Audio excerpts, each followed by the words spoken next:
مفتی صاحب یہ لوگ کہتے ہیں کہ بھائی آپ تو اعلیٰ حضرت کی بات کرتے ہیں، ہم تو اعلیٰ حضرت کی افکار و نظریات پر چلنے والے ہیں، ہم تو ان کے پیروکار ہیں، تو وہ یہ کہتے ہیں بھائی سیدی اعلیٰ حضرت کی تحقیق تو یہ ہے کہ نبی پاک صلی اللہ علیہ وآلہ وسلم کی ولادت کی جو تاریخ ہے وہ 8 ربیع الاول ہے، اور جو وصال کی تاریخ ہے وہ 12 ربیع الاول ہے، تو پھر آپ 12 ربیع الاول کو کیوں میلاد مناتے ہیں؟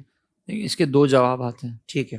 ایک تو یہ ہے کہ اگر آپ یہ کہتے ہیں نا کہ اعلیٰ حضرت نے 8 ربیع الاول لکھا ہے تو آپ 8 ربیع الاول کو منا لیں، ہمیں کوئی پرابلم نہیں. اچھا، وہ 8 کو منائیں گے تو ہمیں کوئی پرابلم نہیں. ہاں 8 کو منا لیں تو ہمیں پرابلم نہیں. آپ 8 کو صبح 12 کا پروگرام کریں، ہم 12 پہ کر لیں گے. سبحان اللہ. اور اگر آپ کہیں گے کہ نہیں ہم بھی آپ کے ساتھ 8 پر آ جائیں تو ہم بھی 8 پر صبح 12 کر لیں گے، ہمیں کوئی پرابلم نہیں ہے. ٹھیک ہے نا، یہ تاریخ کا جھگڑا ہمارے نزدیک تو ہے ہی نہیں. ہے ہی نہیں. صحیح ہے، بالکل ٹھیک ہے. اب آپ آ جائیں اعلیٰ حضرت کی تحقیق کے اوپر کہ اعلیٰ حضرت نے کیا بیان فرمایا.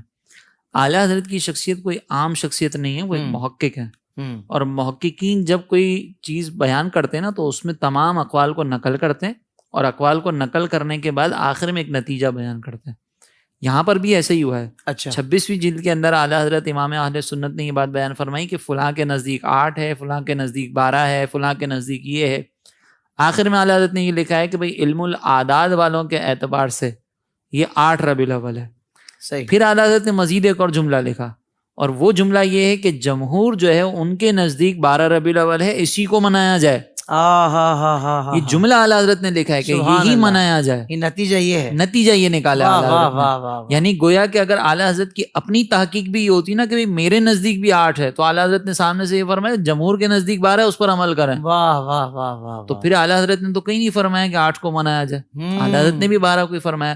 اگر اعلیٰ حضرت کے اشعار دیکھیں تو وہ ہے نا 12ویں کے چاند کا مجرا ہے سجدہ نور کا، 12 برجوں سے جھکا ایک ایک ستارہ نور کا. یہ 12ویں کے چاند کون ہے؟ اور یہ 12ویں کے چاند کیوں ہیں؟ کیونکہ 12 ربیع الاول کو دنیا میں جلوہ فروز ہوئے. تو اعلیٰ حضرت تو اپنے اشعار میں بھی 12 تاریخ کو کہہ رہے ہیں. اسی طریقے سے مولانا حسن رضا خان صاحب جو اعلیٰ حضرت کے برادر ہیں، اعلیٰ حضرت کے بھائی ہیں، انہوں نے تو پورا ایک کلام لکھا ہے، صحاب رحمت باری ہے 12ویں تاریخ، کرم کا چشمہ جاری ہے 12ویں تاریخ. وہ تو 12ویں تاریخ پر ہی کہہ رہے ہیں. تو اب اس کا مطلب یہ ہے کہ اعلیٰ حضرت یا خانماد اعلیٰ حضرت میں سے کسی نے بھی یہ نہیں کہا کہ 8 ربیع الاول کو منایا جائے. صحیح. لہٰذا عوام کے درمیان یہ صرف کنفیوز کرنے کے لیے ادھوری بات بتائی جا رہی ہے.